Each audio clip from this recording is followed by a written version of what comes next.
نحمده ونصلي ونسلم على رسوله الكريم اما بعد فاعوذ بالله من الشيطان الرجيم بسم الله الرحمن الرحيم ومن يهد الله فهو المهتد ومن يضلل فلن تجد لهم اولياء من دوني ونحشرهم يوم القيامة على وجوههم عميا وبكما وصما مأواهم جهنم كلما خبت زدناهم سعيرا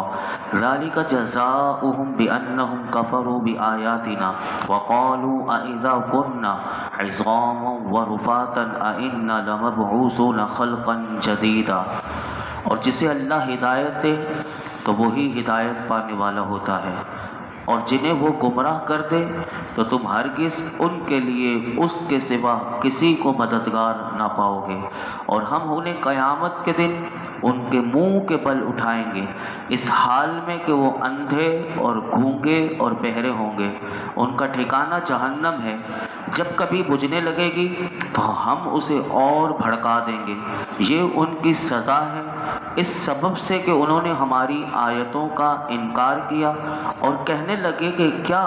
جب ہم ہڈیاں اور ریزہ ریزہ ہو جائیں گے تو کیا ہمیں نئے سرے سے پیدا کر کے اٹھایا جائے گا۔ اس آیت میں اللہ رب العالمین نے پیچھے جس طرح آپ سماعت کر چکے تھے کل کہ جیسے کافروں نے میرے آقا علیہ الصلوۃ والسلام کی بارگاہ میں اتنے اعتراضات اور معروضات حضور کی بارگاہ میں پیش کی تھی، اسی کا جواب دیتے ہوئے وہی تسلسل آگے آیا، اور اللہ رب العالمین نے اپنے حبیب علیہ الصلوۃ والسلام کو تسلی دیتے ہوئے ارشاد فرمایا، محبوب صلی اللہ علیہ وسلم فرمایا کہ جسے اللہ ہدایت دے وہی ہدایت پانے والا ہوتا ہے، اور جنہیں وہ گمراہ کر دے تو تم ہرگز اس کے سوا کسی کو مددگار نہ پاؤ گے، اور فرمایا ایسے کو ہم قیامت کے دن ان کے منہ کے بل اس حال میں اٹھائیں گے کہ وہ جس طرح دنیا میں حق دیکھنے کی بصیرت نہ رکھتے تھے، حق بول نہیں سکتے تھے، حق بات سننے سے بہرے تھے، اب اس کی سزا انہیں قیامت میں یہ ملے گی کہ فرمایا کہ یہ اس چیز کو دیکھنے سے اندھے ہوں گے کہ جو قیامت کے دن نگاہوں کو ٹھنڈا کر دے گی، فرمایا ان کی آنکھیں اس دن اندھی ہوں گی، فرمایا کہ جو دنیا میں حق بات بولنے سے وہ گونگے بنے ہوئے تھے تو فرمایا قیامت کے دن وہ بولنے سے گونگے ہوں گے کہ جو ان کی طرف سے قبول کی جائے، یعنی وہ عذر نہیں پیش کر سکیں گے قیامت کے دن، اور فرمایا جس طرح یہ دنیا میں کوئی بات سننے سے یہ پہرے تھے تو قیامت کے دن فرمایا یہ اس بات کو سننے سے پہرے ہوں گے کہ جو کانوں کو لذت دے گی، اور وہ کانوں کو لذت کیا دے گی؟ وہ اللہ کا کلام ہوگا، کہ جب لوگ اللہ کے کلام کو سنیں گے، اور فرمایا ایسے لوگوں کا ٹھکانہ جہنم ہے، فرمایا کہ جب کبھی یہ جہنم میں تو انہیں ڈال دیا جائے گا لیکن اس کی آگ جب بجھنے لگے گی فرمایا ہم اسے اور بھڑکا دیں گے۔ اس آیت میں یہ بیان ہوا کہ قیامت کے دن اللہ رب العالمین کافروں کو منہ کے بل اٹھائے گا۔ اس سے متعلق بخاری شریف کی حدیث پاک ہے کہ ایک شخص نے عرض کی، یا رسول اللہ صلی اللہ علیہ وسلم، کافر کو اس کے چہرے کے بل کس طرح اٹھایا جائے گا؟ یہ جو قرآن نے کہا کہ ان کے چہرے کے بل اٹھایا جائے گا، تو میرے آقا علیہ الصلوۃ والسلام نے جس نے سوال کیا تھا اس کو جواب دیا، فرمایا کہ وہ رب کہ جس نے اس دنیا میں دو قدموں پر چلایا وہ اس بات پر قادر نہیں کہ وہ قیامت کے دن اسے منہ کے بل یعنی چہرے کے بل چلائے؟ کیوں نہیں، وہ ضرور اس بات پر قادر ہے۔ اور سنن ترمذی شریف میں بھی ایک اور حدیث پاک آتی ہے کہ حضرت ابو ہریرہ رضی اللہ تعالیٰ عنہ اس کو روایت کرتے ہیں کہ نبی اکرم صلی اللہ علیہ وسلم نے ارشاد فرمایا، قیامت کے دن لوگ تین حالتوں میں اٹھائے جائیں گے۔ نمبر ایک، بعض لوگ پیدل چلیں گے، بعض فرمایا کہ وہ سوار،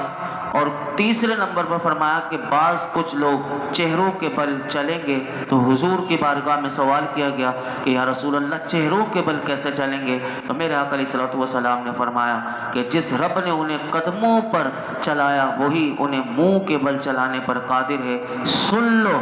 وہ اپنے منہ کے ذریعے ہر بلند جگہ اور کانٹے سے بچیں گے۔ اور فرمایا کہ یہ جو وعید بیان ہوئی اس سے متعلق ارشاد فرمایا یہ عذاب ان کی سزا ہے، اور اس کا سبب کیا تھا؟ تو فرمایا کہ یہ ہماری آیتوں کا انکار کیا کرتے تھے، اور یہ کہتے تھے کہ مرنے کے بعد دوبارہ زندہ کرنے پر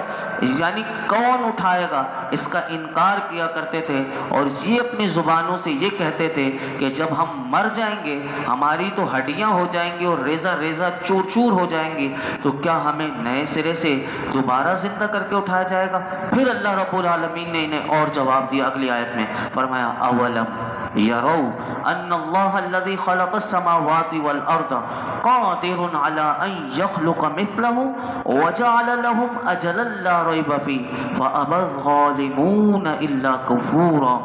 اور کیا انہوں نے نہیں دیکھا کہ وہ اللہ کہ جس نے آسمان اور زمین پیدا کیے ہیں کہ وہ اس پر قادر ہے کہ ان لوگوں کی مثل اور پیدا کر دے، اور اس نے ان کے لیے ایک مدت مقرر کر رکھی ہے کہ جس میں کچھ شبہ نہیں، تو ظالموں نے کفر کے علاوہ کچھ اور ماننے سے انکار کر دیا۔ اس آیت میں پچھلی بات کا جواب دیتے ہوئے کافروں کو اللہ نے ارشاد فرمایا، کیا ان کافروں نے نہیں دیکھا کہ اللہ رب العالمین نے کسی سابقہ مادے کے بغیر آسمان اور زمین جیسی عظیم مخلوق اللہ نے پیدا کر دی، تو وہ اللہ اس بات پر بھی قادر ہے کہ ان لوگوں کی مثل اور پیدا کر دے۔ کیوں؟ فرمایا کہ زمین اور آسمان کے مقابلے میں انسانوں کی مثل پیدا کرنا آسان ہے، اور فرمایا کہ جب وہ انسانوں کی مثل پیدا کرنے پر قادر ہے تو پھر وہ رب دوبارہ جو پیدا ہو چکے ہیں تو انہیں تو دوبارہ زندہ کرنا اس کے لیے اور آسان ہے۔ فرمایا وہ دوبارہ زندہ کرنے پر بھی قادر ہے، اور اس نے ان کے مرنے، دوبارہ زندہ کیا جانے اور عذاب کے لیے اس رب نے ایک مدت مقرر کر رکھی ہے کہ جس میں کوئی شک نہیں، کوئی شبہ نہیں۔ اور جب ان کے سامنے فرمایا اللہ کی وحدانیت کو ماننے اور صرف اسی کی عبادت کرنے اور قیامت کے دن جزا کے لیے دوبارہ زندہ کیے جانے کی بات رکھ دی گئی، یہ بتا دیا گیا، تو فرمایا ظالموں نے کیا کیا؟ ظالموں نے یہ کوئی بات نہ مانی، نہ اللہ کی وحدانیت کو مانا، نہ اللہ کی عبادت کو، اور قیامت کے دن کوئی جزا نہیں ملے گی اس بات کا انہوں نے انکار کر دیا۔ تو فرمایا ظالموں نے کفر کے علاوہ کچھ ماننے سے انکار کر دیا، یعنی کہ انہوں نے صرف کفر ہی کو اختیار کیا اور ایمان کی طرف نہ آئے۔ فرمایا قل لو انتم تملکون خزائن رحمت ربی اذا لامسکتم خشیۃ الانفاق وکان الانسان قتورا۔ تم فرماؤ اگر تم لوگ میرے رب کی رحمت کے خزانوں کے مالک ہوتے تو خرچ ہو جانے کے ڈر سے تم انہیں روک رکھتے،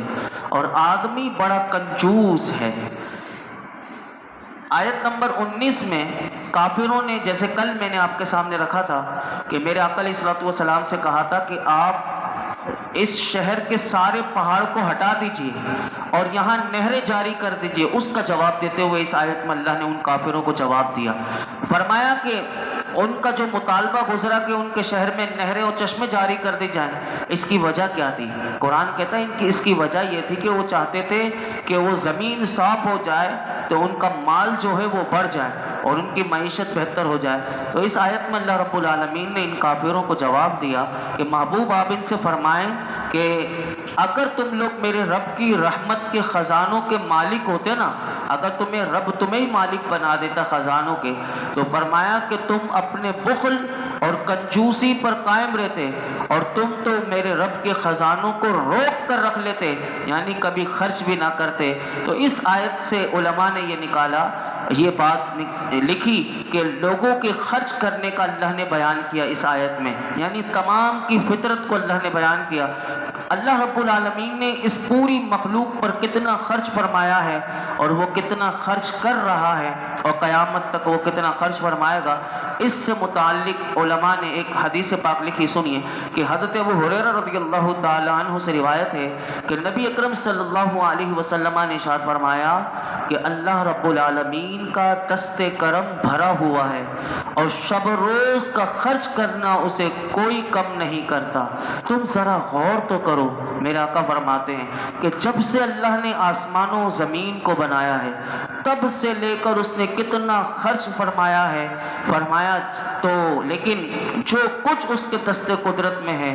اس میں کوئی کمی واقع نہیں ہوئی، یعنی جب سے آسمان بنا ہے، زمین بنی ہے، جب سے وہ خرچ ہی کر رہا ہے، لیکن میرے آقا فرماتے ہیں اس کے دست کرم میں کوئی کمی واقع نہیں ہوئی۔ فرمایا کہ اس کا عرش پانی پر تھا اور اس کے قبضے میں میزان ہے اور جسے وہ بلند اور پست فرماتا ہے۔ اور اسی آیت میں فرمایا کہ آدمی بڑا کنجوس ہے۔ تو یہاں پر علماء نے اس آیت کے ضمن میں یہاں پر یہ لکھا کہ ہر آدمی انسان جو اپنے اصل کے اعتبار سے کنجوس ہے۔ یہ کنجوسی کیوں ہے؟ اس کو بات کو لکھا کہ کنجوس اس وجہ سے ہے، فرمایا انسان کو اللہ نے محتاج پیدا کیا، اور جو محتاج ہوتا ہے فرمایا وہ لازمی طور پر اس چیز کو پسند کرتا ہے کہ جس سے محتاجی کا ضرر یعنی نقصان اس سے دور ہو جائے، اور وہ اس کو اپنی ذات کے لیے،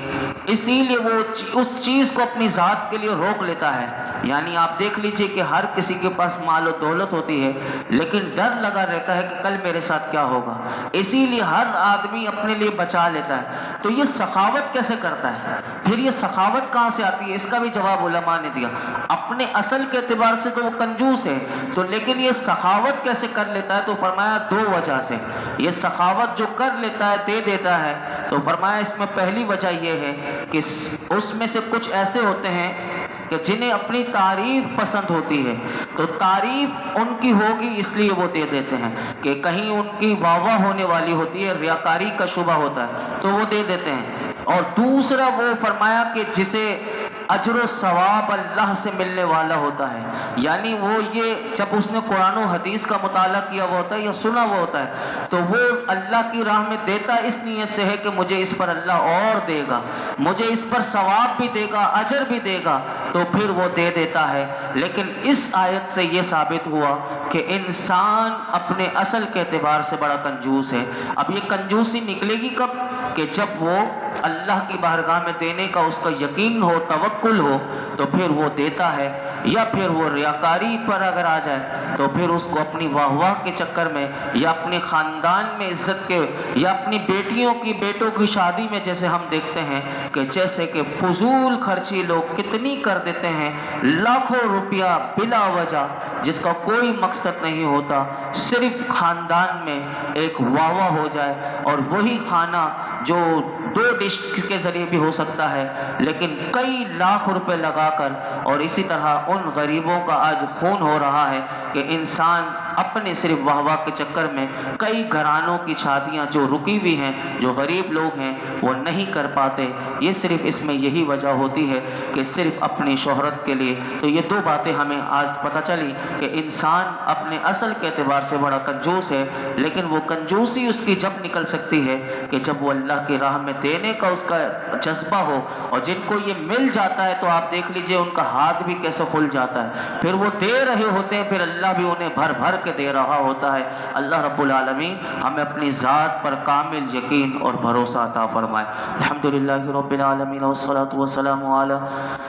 سید الانبیاء والمرسلین وعلی آلہ واصحابہ اجمعین۔ یا اللہ پاک جو کچھ ہم نے سنایا، نماز عشاء ادا کی، درود پاک پڑھا، اپنی بارگاہ میں قبول و مقبول فرما۔ رب کریم ہمیں ہر قسم کے گناہوں سے بچنے کی توفیق عطا فرما۔ مولا کریم اپنے اور اپنے حبیب کی سچی محبت عطا فرما۔ یا اللہ گناہوں سے بچنے والا بنا دے۔ مولا کریم ہماری نمازوں کو قبول فرما۔ مولا کریم ہمیں اخلاص کی دولت عطا فرما، یقین کی دولت عطا فرما، اپنی محبت کی دولت عطا فرما۔ رب کریم ہر قسم کے گناہ سے بچنے والا بنا دے۔ ہماری بے حساب مغفرت فرما، ہمارے والدین کی مغفرت فرما، میرے آقا کی تمام امت کی مغفرت فرما۔ یا اللہ آج تک جتنی دعائیں کی ہیں آئندہ کریں گے سب دعاؤں کو قبول فرما، ہمارے رزق کے دسترخوان کو وسیع فرما۔ اے اللہ بخل سے اور مولا کریم جتنے باطنی امراض ہیں، اللہ قرآن پاک جو شفا ہے، اس قرآن کی شفا کی برکت سے ہماری ساری باطنی روحانی جسمانی بیماریاں دور کر دے۔ ہمارے گھر والوں میں جو بیمار ہے اللہ انہیں شفا دے دے۔ اللہ اس درس قرآن میں جتنے حاضرین موجود ہیں سب کی جھولیوں کو بھر دے۔ وصلی اللہ تعالی علی خیر خلق محمد وعلی آلہ وصحبہ اجمعین۔